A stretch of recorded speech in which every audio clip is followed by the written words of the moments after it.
Valley Club, the latest member of the Out of Time team, is here. Starbrand is in Marvel Strike Force. Is this a character that you need to be investing in, or is this a skippable character? We're going to talk about some of the considerations for this character, whether you may want to get this character now or hold off, and the best T4 Iso-8 recommendations. And we also have the best spot-on character review from one of the best in the business. And if you're ready for all of that, Valley Club, then you know what to do. Find that like button and let's go smash it. And welcome back to the ValleyFlyin channel. I am ValleyFlyin. In this video, we're talking all about Starbrand, the latest character in Marvel Strike Force. Is this a trap character for your resources, or is this a character that you should be investing in? We're going to talk about some of the considerations in this video. But before we get to all that, if it's your first time here on the channel, hit the subscribe button for more great Marvel Strike Force content. At least 5 Marvel Strike Force videos per week on this channel. Usually there's more. But let's talk about Starbrand in this video. And we're going to start this off with getting an overall review of this character from one of the best in the business. Drew, the character review guy, what are your thoughts on Starbrand? And I, ValleyFlyin and Valley Maniacs, it is I, Drew, the character review guy, and I am back to give you all the latest details about Karnak Mark II, aka a new Karnak costume, aka Brown Hulk, aka Hulk 1mm, aka Starbrand from 1 million BC. Now, he got his powers from a dead dinosaur. They gave him the ability to fly, travel through space, and project energy. Who knew hanging out a graveyard could get you so strong? Now, he's the latest brawler with big damage, and he gives the entire team a lot more damage, and it gets some drain on all of their moves. Now, even though he looks like a prehistoric Hulk, there's no gamma mutation with Starbrand, and that is why I gave Starbrand a rating of 4 frothies. He will help in Out of Time in war, and you'll need him for the next legendary. But he is the Karnak of 2024, so enjoy Starbrand or not. Either way, I'm getting a frothy, but don't worry, Valley Club, I'll be back. Wow, Drew, only 4 frothies for Starbrand and comparisons to Karnak. You must really not like this character. And I think that comparison to Karnak is pretty spot on. We're discussing that on mobile stream this past weekend, but I think it is very, very good. So Starbrand is on this Out of Time team, which is a war team. Karnak is on the Humans team, which was a war team back in the day. Very little value for Karnak outside of the Humans team and outside of war. And same thing for Starbrand. Very little value outside of war and outside of the Inhumans.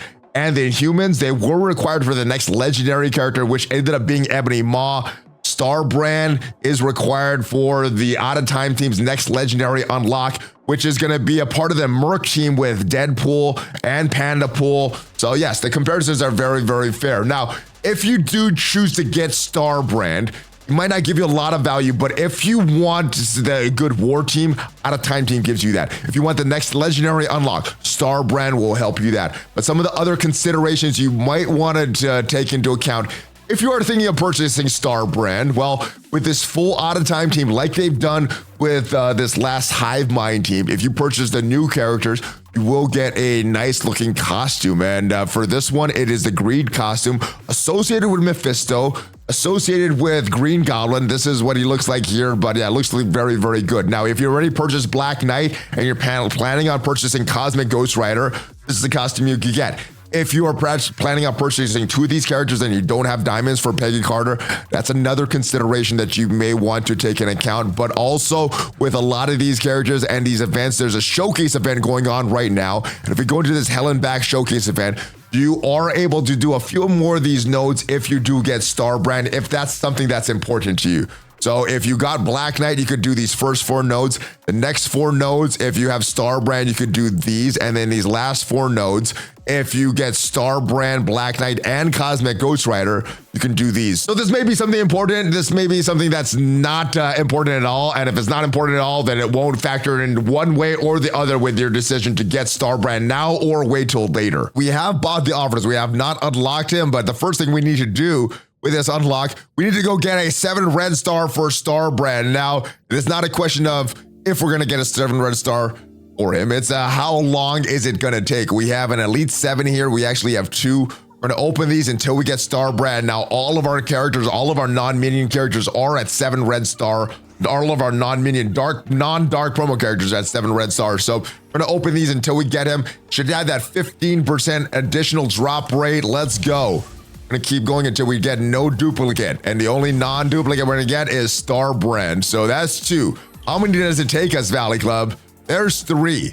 It should take us less than 10 if we got the odds. There's 4. How many do we get? There it is. Okay, so 5. It took us 5 to get Starbrand. There's the 7th red star. All right, so we do have the unlock. We're actually going to shelve this character and wait. I think if you are very hardcore into war, it will give you some value teamed up with Black Knight in war and the rest of the out of time team, just waiting for Cosmic Ghost Rider to complete that team. But if you are looking for this character for later legendary unlock, which I am, I think you could hold off in this character right now. Or even if you're thinking of using this character in war, you may want to hold off until Ghost Rider, Cosmic Ghost Rider is in this. But let's move forward, talking about the best T4s and Iso-8s for Starbrand. Starting off with a basic, it's going to add 100% damage to the primary and secondary attack. Also, on the additional attack, applying offense down to the enemy with the highest damage on this secondary attack. So good basic, and I think this is an excellent basic if you are going to place him as a striker, which this basic does kind of give some justification for that. Moving on to the special though, it is going to add an additional 50% damage on all attacks, and you're doing a few different attacks.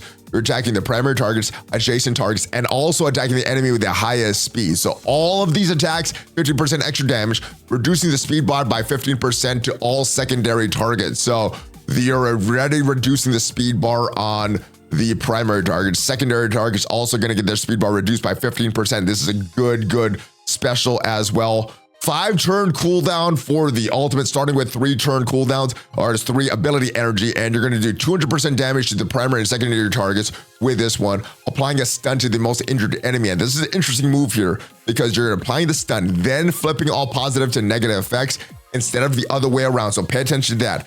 As you apply this T4, attacking the most injured enemy, you're also going to apply stun. So what the devs did say about this move, a lot of it is trying to time your stun, because if they have a lot of positive effects on this first one, you won't apply that stun. The secondary attack, though, you will get that stun because he has these 2 attacks. So the devs in their testing, trying to manipulate this move so it doesn't just get that first stun, gets it on that second stun is where you want to get that attack. And then these passive, very good move here.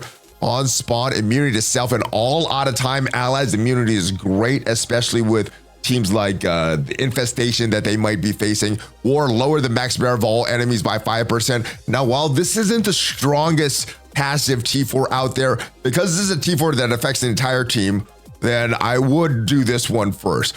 Barrier lowered on the enemies is great. Immunity for all allies, great. I think this one is a great one as well, giving 2 stuns, not just 1 stun on that ultimate, and allowing you the ability to manipulate who gets stunned, who doesn't get stunned. This is a great move as well, reducing the speed bar on secondary attacks by 15%, also giving more damage on all 3 of these attacks. This is a great one as well. So I actually like all of these. In the order I would do these in, I would go passive, then ultimate, then special, then basic. As far as your ISO-8 classes, there's a few that make sense. Obviously, with a lot of these characters that apply these debuffs, you want to start off with Skirmisher to get that extra focus, to give them more of a chance of applying these debuffs. Striker, like we talked about, makes sense because of this basic. It does do that offense down, gives the team a little more survivability. But I think because a lot of these attacks, they're attacking the primary target and adjacent to targets, not AoE attacks specifically, I think Skirmisher does make sense for Starbrand. So I think finally, Skirmisher and Striker are the 2 that is going to be the final forms for Starbrand. Let me know what you're using in your initial testing of Starbrand, though. So that's what Starbrand is useful for. War, out of time team, they're going to be very good. Next legendary unlocked, very good. Some of these showcase events and the costume, it will give you that as well. But let's talk about the final consideration, and that is Dark Dimension. We go to the Dark Dimension planner on the website. See that it is kind of bugged. We have some 110 shard unlocks here, 88, 66, 44s, but then it goes back up to 88, 66, 44s. But it also, the biggest mistake here is 0 for Starbrand, which is not true. He's not as cheap as Trooper. He actually does take some of these uniques. So if we go into this page here for him and check out his gear, we see that he takes 66 of these augmented ritual salts, 66 of the psionic essence. So he's a 66 character. So same class as characters like Show, Nightcrawler, Nemesis, other characters that you may want to get like Darkhawk, a little more expensive than a character like Black Knight. So that is a consideration for Dark Dimension 6. This is not a character that I would bring in for Dark Dimension 6. Other great global characters that are a lot cheaper, that will give you more value in Dark Dimension 6 and later on. So those are my thoughts on Starbrand, and thank you to Drew for that spot on character review. Hopefully this video helped you in one way or the other deciding if you want to get Starbrand or not. And if this video did give you some value, leave it a like. It is free for you and it tremendously helps out the channel. And if you want to see how to increase your gold and training match, check out the video there from yesterday. I'll see you guys next time. Have a great rest of your day. Hulk fist bump, ValleyFlyin out.